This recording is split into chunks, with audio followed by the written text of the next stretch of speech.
Hello बच्चों, आज हम लोग क्लास 10 का अंशाल हल करेंगे और अंशाल में हम लोग आज सेट 1 हल करेंगे। तो सेट 1 में देखिए, इसमें पहला कह रहा है सभी खंड कीजिए और प्रत्येक खंड के उत्तर के लिए 4 विकल्प दिए गए हैं, जिनमें से केवल एक सही है। सही विकल्प छांटकर उसे अपनी उत्तर पुस्तिका में लिखिए। तो यहाँ पे देखिए क्वेश्चन ये दिया हुआ है और इसका सही विकल्प चुनकर अपने उत्तर पुस्तिका में लिखना है। तो इसमें पहला का जो क है, यह क्वेश्चन दे रहा है दी गई संख्याओं में अभाज्य संख्या होगी। तो देखिए अभाज्य संख्या क्या होता है, यहाँ पे हम लिख दे रहे हैं। यह पहला है, पहला का क। तो अभाज्य संख्या क्या होता है? अभाज्य संख्या होता है 2, 3, 5, 7, 11, इसी तरह 13।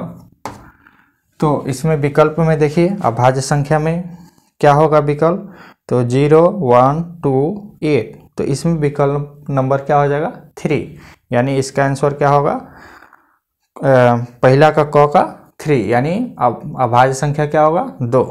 फिर ख देखिए, ख में दिया हुआ है समीकरण 3x² - 2x और +1/3 = 0। कह रहा है इसका विविक्तिकर होगा। तो इसका विविक्तिकर निकालेंगे। तो विविक्तिकर का फार्मूला हम लोग पढ़े हैं, क्या होता है विविक्तिकर का फार्मूला होता है क्या, b² - 4ac। अब इसमें a b c क्या है, तो इसमें तुलना करेंगे ax² + bx + c = 0, यानी यहाँ से a का मान क्या हो जाएगा 3, b का -2, c का +1/3। इसमें मान रखेंगे तो b का मान क्या रख देंगे -2 का स्क्वायर -4, और a का मान हो गया 3, और ऐसे ही c का मान हो गया 1/3। 3 से 3 कैंसिल, और -2 का स्क्वायर क्या हो जाएगा 4, और -4 = क्या हो गया 0। तो इस तरह ऑप्शन नंबर क्या होगा, इसमें ऑप्शन नंबर हो जाएगा 4। फिर अगला क्वेश्चन देखिए, क्वेश्चन नंबर ग, पहला का ग। इसमें दिया है sin a = 3/5। तो cos a का मान बताना है, ठीक है। तो इसके लिए हम लोग क्या करेंगे, एक समकोण त्रिभुज बनाएंगे और इसमें हम लोग नाम लिख लेंगे B C A। अब इसमें A जो है, यह कोण A जब लेंगे तो इसके सामने वाला भुजा क्या होगा, ये लंब हो जाएगा, और जो समकोण होता है उसके सामने वाला भुजा क्या होता है, कोण होता है, और यह क्या मिल गया आधार। जब एंगल C हम लोग लेते हैं तो C के सामने वाला भुजा क्या हो जाता लंब, तो यह हो जाता लंब, यह होता आधार, यह होता कोण। तो इसमें दिया है sin a = 3/5, तो cos a का मान बताना है। तो इसमें सबसे पहले हम लोग क्या करेंगे, तीनों भुजा निकालेंगे। तो तीनों भुजा निकालने के लिए हम लोग यहाँ से sin a बराबर क्या हो जाएगा, sin a बराबर क्या होता है लंब बटा कोण। तो यहाँ पे हो जाएगा BC/AC, और sin a का मान दिया है 3/5, यानी BC/AC, यानी BC का मान क्या दिया है 3 और AC का मान दिया है 5। तो ये भी हम लोग निकालेंगे। तो यहाँ पे क्या करेंगे, हम लोग पाइथागोरस प्रमेय लगाएंगे। तो पाइथागोरस प्रमेय क्या हो जाएगा, AC² = BC² + AB², और AC² यानी 5 का स्क्वायर = क्या हो जाएगा, ऐसे ही 3 का स्क्वायर प्लस AB का स्क्वायर, यानी 5 का स्क्वायर 25 और 3 का स्क्वायर 9 को दूसरे साइड ट्रांसफर करेंगे तो -9 = क्या हो जाएगा AB का स्क्वायर, यानी AB बराबर क्या हो जाएगा 25 में से 9 घटाएंगे तो क्या होगा 16, और यहाँ पे जो स्क्वायर है स्क्वायर हटाएंगे तो क्या हो जाएगा रूट होगा, और 16 का वर्गमूल क्या हो जाएगा 4। तो इस तरह AB क्या मिला 4। अब cos a का मान बताना है। तो हम लोग फार्मूला पढ़े हैं लाल बटा काका। इसमें क्या होता है, साइन का क्या होता है लंब बटा कोण, कास का क्या होता है आधार बटा कोण, टेन का लंब बटा आधार, और ऐसे ही काट का आधार बटा लंब, और सेक का कोण बटा आधार, और कोसेक का कोण बटा लंब। तो इसमें कास ए का मान बताना है। तो कास ए बराबर क्या हो जाएगा, आधार बटा कोण, और ए यह एंगल लिए हैं तो इसके सामने वाला भुजा लंब, और यह हो गया आधार और यह हो गया कोण। तो आधार बटा कोण यानी क्या हो जाएगा 4/5। अब इसमें देखिए ऑप्शन कौन सा है 4/5, तो ऑप्शन नंबर क्या है 2। अब इसके बाद से क्वेश्चन नंबर घ, पहला का घ। तो पहला का घ में देखिए कह रहा है दो समरूप त्रिभुजों के क्षेत्रफल 4 समन्वय 9 के अनुपात में है। यानी दो त्रिभुज है, दो त्रिभुज, एक त्रिभुज ABC मान लीजिए है और दूसरा त्रिभुज है DEF। इसका क्षेत्रफल का अनुपात यानी एरिया ऑफ ABC और एरिया ऑफ DEF यह दिया है कितना 4/9।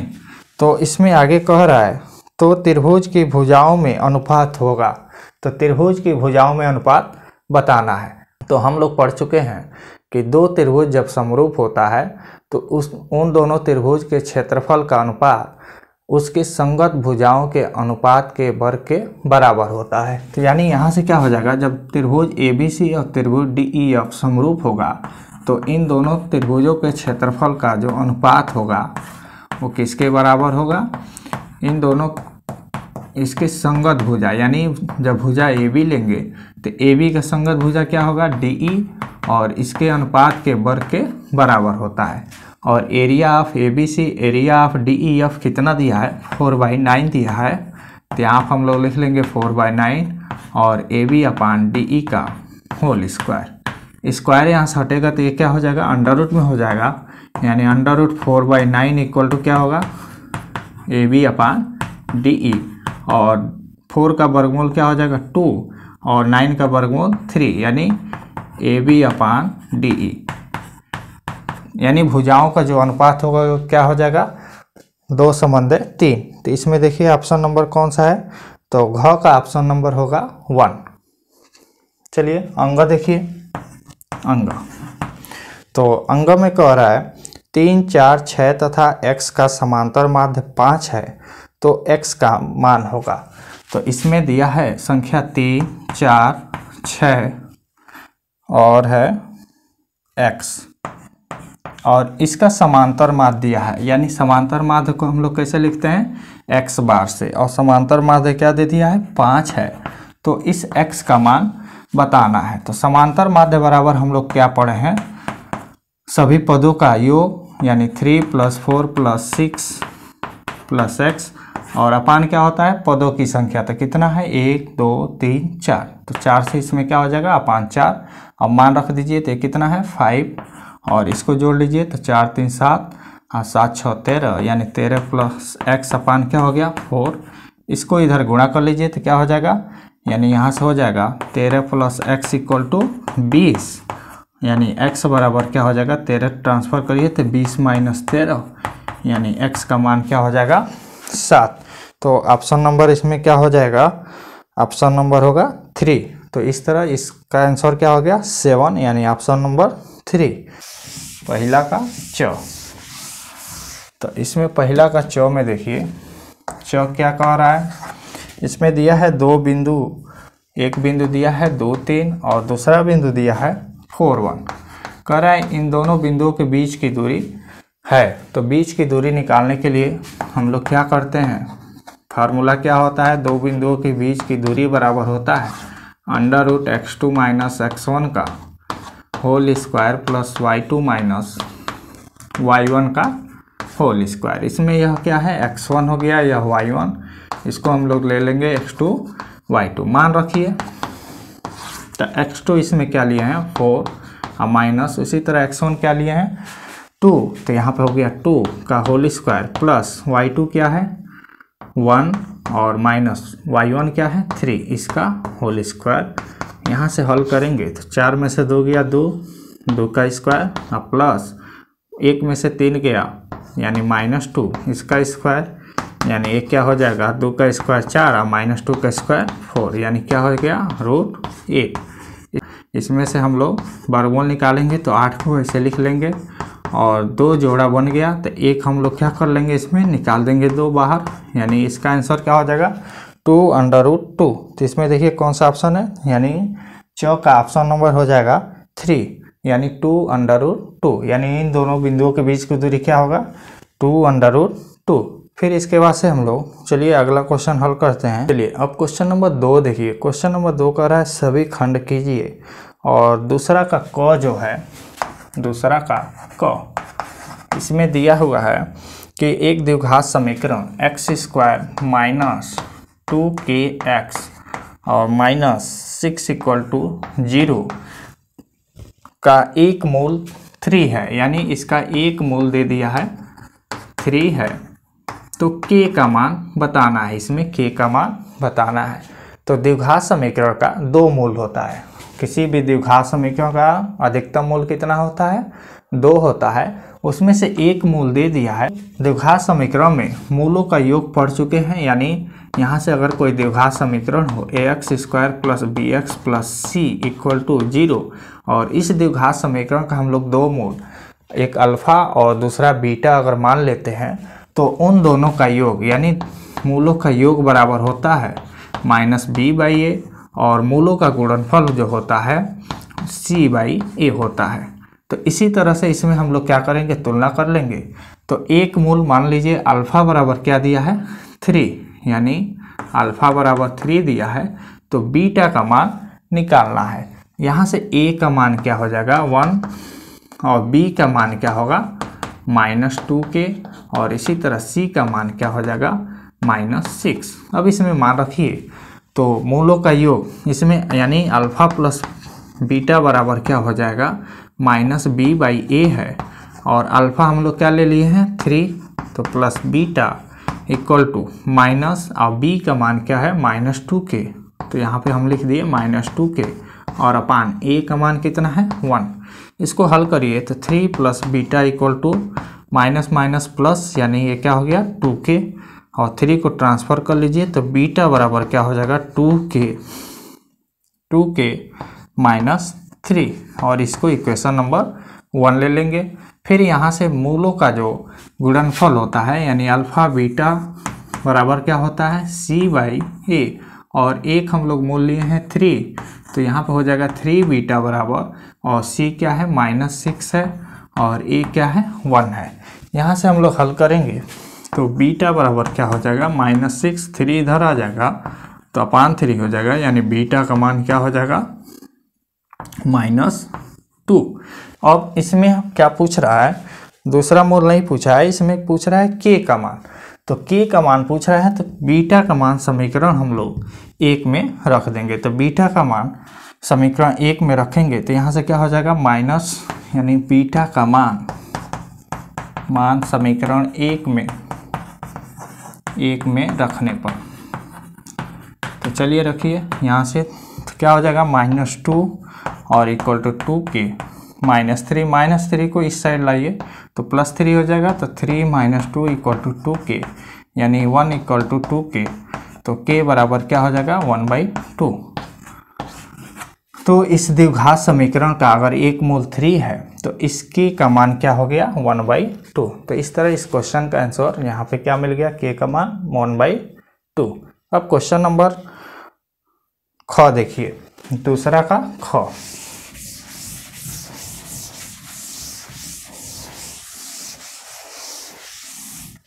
चलिए दूसरा का ख जो दिया है वह दिया है 2 10 30 अपान 1 + 10² 30। इसका मान पूछ रहा है। तो 10 30 का मान क्या होता है? 1/√3।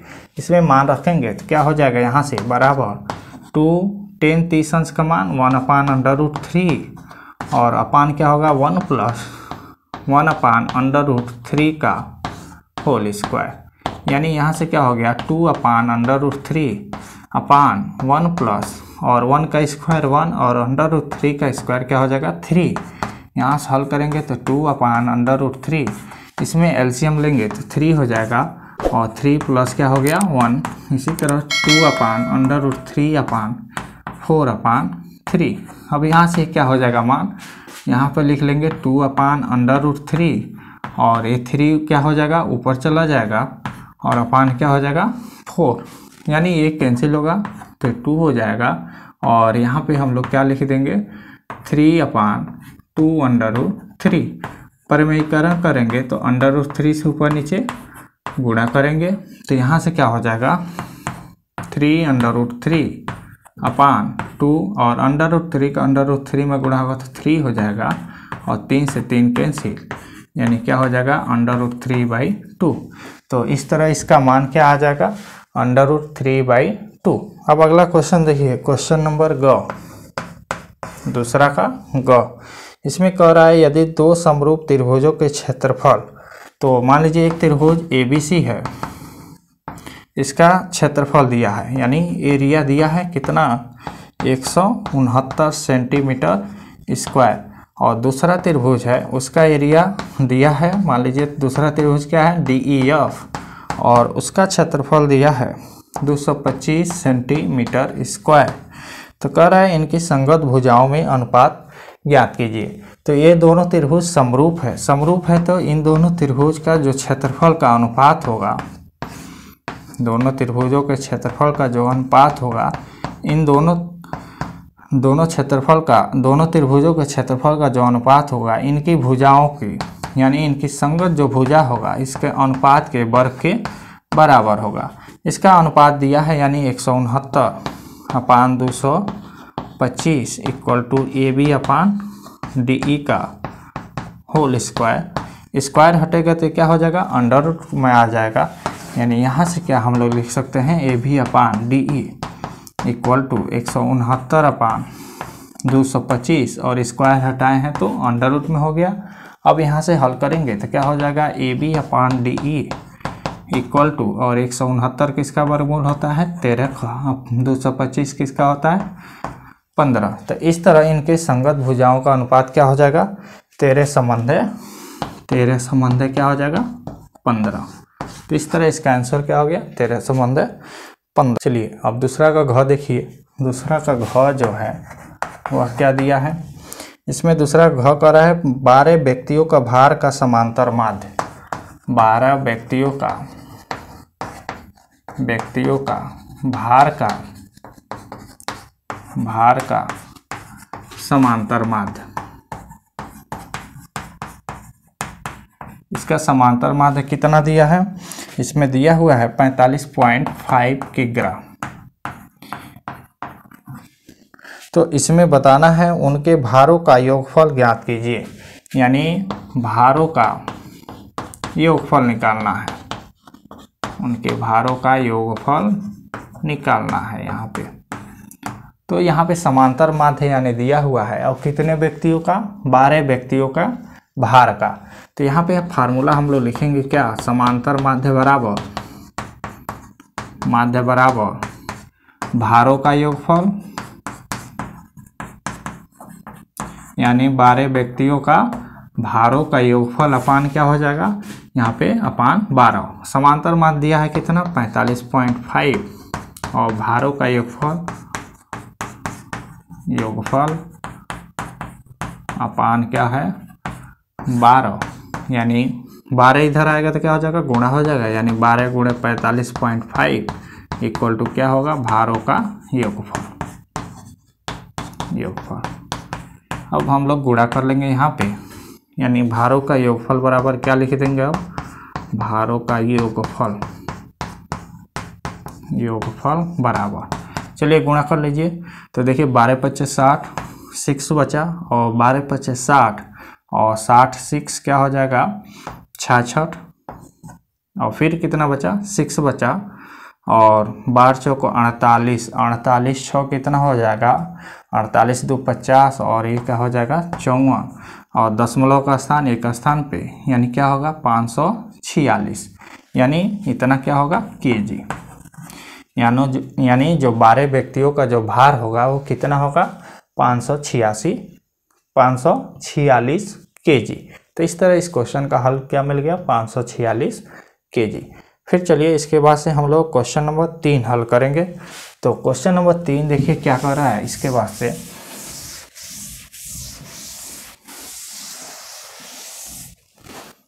चलिए इसके बाद से क्वेश्चन नंबर 3 देखिए, इसमें क्वेश्चन नंबर 3 कह रहा है सभी खंड कीजिए।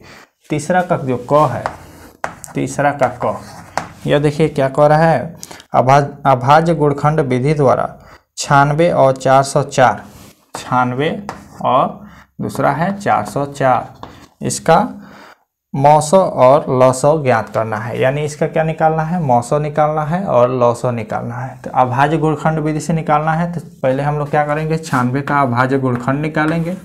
तो चलिए ये 2 बार में जाएगा, तो 2 चौक 8 और 8 दूना 16 और 24 दूना 48 और 12 दूना 24, फिर 6 दूना 12 हो जाएगा और 2 3 6 हो जाएगा और एक बार में। यानी इसका अभाज्य गुणनखंड क्या हो जाएगा, 96 का 2 गुणे 2 गुणे 2 गुणे 2 कितना 2 है, 1 2 3 4 5, तो 5 हो गया। और इसको हम लोग घातांक के रूप में लिख लेंगे तो 2 का पावर 5 गुणे क्या हो जाएगा 3। वैसे ही 404 का हम लोग क्या करेंगे, अभाज्य गुणनखंड निकालेंगे। तो ये 2 बार में चला जाएगा तो 202 हो जाएगा, फिर 2 बार में जाएगा तो 101, और जो 101 यहाँ पे मिल रहा है ये क्या है, अभाज्य संख्या है, तो अब नहीं इसका फैक्टर होगा। तो यहाँ से हम लोग 404 का क्या लिख देंगे, 2 गुणे 2 गुणे 101, यानी इसका क्या हो जाएगा 2 का पावर 2 गुणे 101।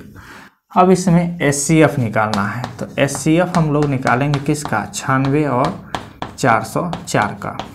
तो SCF निकालने के लिए हम लोग देखते हैं इन दोनों में उभयनिष्ठ संख्या कौन सा है। तो उभयनिष्ठ देखिए, इसमें 2 है, इसमें 2 है, तो यहाँ पे उभयनिष्ठ नंबर लिख लेंगे और उसमें हम लोग जो न्यूनतम घातांक है वह रखते हैं। तो यहाँ पे 2 का पावर कितना है, 5 है, यहाँ पे 2 का पावर कितना है, 2 है, तो न्यूनतम कौन सा है, 2 का पावर 2, यानी घातांक कितना है 2, तो न्यूनतम घातांक लिख देते हैं। तो यानी इसका SCF क्या हो गया 4।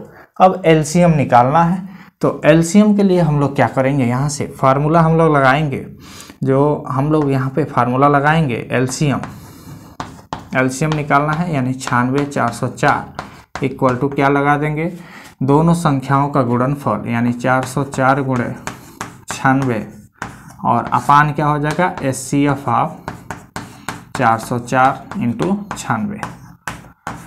तो यहाँ से हम लोग क्या कर लिख देंगे, 404 गुणे 96 और SCF 404 96 का क्या मिला है 4, तो यहाँ पर 4 लिख दिए और इसको काट दीजिए।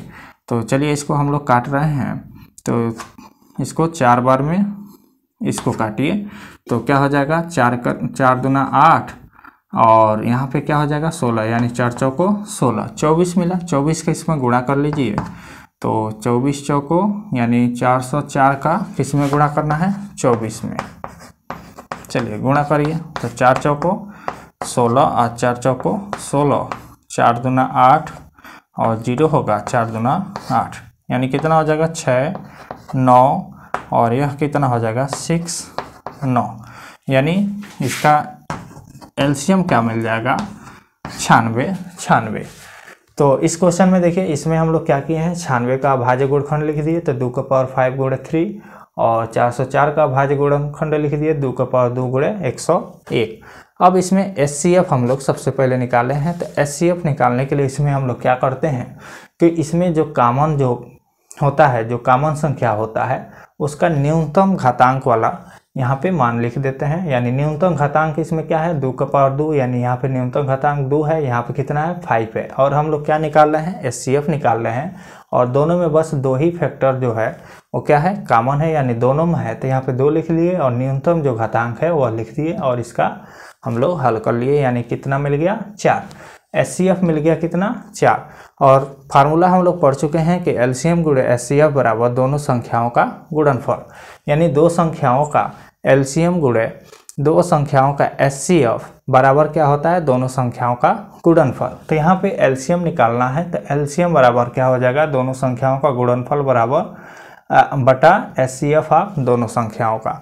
तो यहाँ पे हम लोग 4 लिख दिए SCF और इसको हल कितना मिला 96 और 96। तीसरा का ख देखिए, तो तीसरा का ख कह रहा है k के किस मान के लिए रैखिक समीकरण। इसमें रैखिक समीकरण दिया है क्या kx प्लस 3y और minus k minus 3 equal to 0, और दूसरा रैखिक समीकरण क्या दिया है 12x प्लस ky और माइनस k इक्वल टू 0।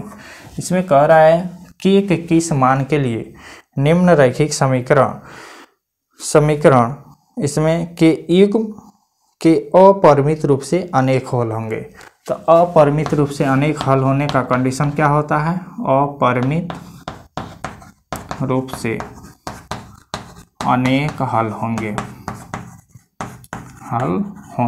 कब?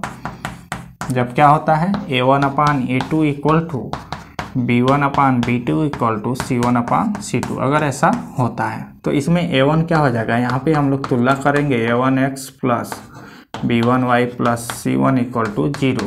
तो यहाँ से a1 का मान क्या हो जाएगा? k, और b1 का मान 3, और c1 का मान क्या होगा? -k-3।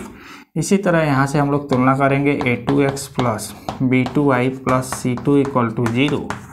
तो यहाँ से a2 का मान क्या हो जाएगा? 12, b2 का मान क्या होगा? k, और c2 का मान क्या होगा? -k। इसमें मान रखिए। तो a1 का क्या है? k, और a2 का 12। वैसे ही b1 का क्या मिला है? 3, और b2 का मान k है, और इक्वल टू c1 क्या है? -k-3, और अपान क्या हो जाएगा? c2 का मान k। माइनस से माइनस से क्या हो जाएगा? कैंसिल हो जाएगा। अब इन दोनों को हम लोग क्या करें? हल कर लें। तो यहाँ से क्या कर रहे हैं? k/12 equal to 3/k। तो 3 गुणा करिए तो k का k में गुणा होगा तो k स्क्वायर, 12 का 3 में गुणा होगा तो 36, यानी स्क्वायर हटेगा तो क्या हो जाएगा? √36, यानी k का मान क्या मिल गया? 6। तो k का जब 6 मान होगा तो यह क्या हो जाएगा? ये दोनों जो समीकरण है इसका अपरिमित रूप से अनेक हल होगा। तो k का मान 6 इसमें रख कर चेक कर लीजिए। तो देखिए बराबर आ रहा है। तो यहाँ पे 6 जब आप रखेंगे तो 6/12 इक्वल टू 3/6 इक्वल टू 6 - 3/6। तो हल करेंगे तो 6 दूना 12 यानी 1/2, और 3 दूना 6, ये भी क्या हो जाएगा? 1/2, और 6 में से 3 गया 3, और 3/6 है तो ये भी क्या हो गया? 1/2। तो देखिए सब बराबर आ रहा है। तो यानी k का मान क्या मिल गया है? 6। और यह वाला नहीं लिखना है एग्जाम में, बस इतना ही लिखना है। चलिए तीसरा का ग। तीसरा का जो ग है, कह रहा है त्रिभुज ABC एक समद्विबाहु त्रिभुज है। यानी एक त्रिभुज ABC है, तो क्या है? समद्विबाहु है। समद्विबाहु त्रिभुज है, और उसमें देखिए आगे क्या फिर दिया है। इसमें आगे कह रहा है जिसका C समकोण है। तो यहाँ पे एक त्रिभुज बनाएंगे, और यह कोण C क्या है? समकोण है। यहाँ पे A ले लिए, B ले लिए। तो इसका मतलब क्या दिया हुआ है? यहाँ से पता चल रहा है क्या है? जब ABC एक समद्विबाहु त्रिभुज है तो इसका मतलब जो AC होगा AB का क्या होगा? बराबर होगा। तो यहाँ पे हम लोग क्या लिख लेंगे? AC बराबर BC। अब यहाँ पे हम लोग को जो सिद्ध करना है वो क्या सिद्ध करना है? यहाँ पे लिख लेंगे सिद्ध करना है। सिद्ध करना है क्या? इसमें सिद्ध करना है AB² इक्वल टू 2AC²। तो चलिए इसका हम लोग प्रूव करते हैं। तो यहाँ पे प्रूव करेंगे तो यहाँ से क्या लगाएंगे हम लोग? त्रिभुज ACB में पाइथागोरस प्रमेय लगाएंगे। तो पाइथागोरस प्रमेय क्या होता है? कर्ण का स्क्वायर। तो इसमें कर्ण क्या है? AB है, यानी AB का स्क्वायर इक्वल टू BC का स्क्वायर प्लस AC का स्क्वायर। कर्ण का स्क्वायर बराबर आधार का स्क्वायर प्लस लंब का स्क्वायर। इसमें AB लाना है, AB रहेगा, AC लाना है और BC नहीं रखना है। तो BC किसके बराबर है? AC के। तो BC के जवाब हम लोग क्या लिख देंगे यहाँ पे? AC। तो यानी AB² इक्वल टू क्या हो जाएगा? AC² plus AC²। इन दोनों को जोड़ देंगे तो AB² बराबर क्या हो जाएगा? 2AC²। और यही हम लोग को प्रूव करना था। तो यहाँ पे क्या लिख देंगे? चूंकि BC बराबर क्या दिया है? AC। तो इस तरह इस क्वेश्चन का हल हो गया। फिर अगला क्वेश्चन इसमें देखिए, क्वेश्चन नंबर घ, तीसरा का घ। तो तीसरा का घ में देखिए क्वेश्चन क्या कह रहा है। तीसरा का है घ। तो इसमें कह रहा है एक बेलन का आधार का त्रिज्या 4 सेंटीमीटर है, यानी R दिया है कितना? 4 सेंटीमीटर। और इसके आगे कह रहा है और उसका ऊंचाई h दिया है कितना? ऊंचाई दिया है 14 सेंटीमीटर। तो बेलन का वक्र पृष्ठ क्षेत्रफल ज्ञात कीजिए। तो बेलन का वक्र पृष्ठ क्षेत्रफल क्या होता है? बेलन का वक्र पृष्ठ क्षेत्रफल, तो इसका हम लोग फार्मूला क्या पढ़े हैं? 2πr/h। यहाँ से मान रखिए तो 2 हो गया, पाई का मान क्या रखना है? 22/7, और r यहाँ पे कितना दिया है? 4, और h कितना है? 14। इसको काट दीजिए तो 7 दूना 14, और 22 दूना 44, और 4 दूना 8। इसको गुणा कर लीजिए तो 8 चौको 32, 8 चौको 32 यानी 33, यानी इतना ही क्या हो जाएगा? Centimetre square. तो इस तरह क्वेश्चन नंबर 3 हो गया। अब क्वेश्चन नंबर 4 से हम लोग अगले वीडियो में हल करेंगे।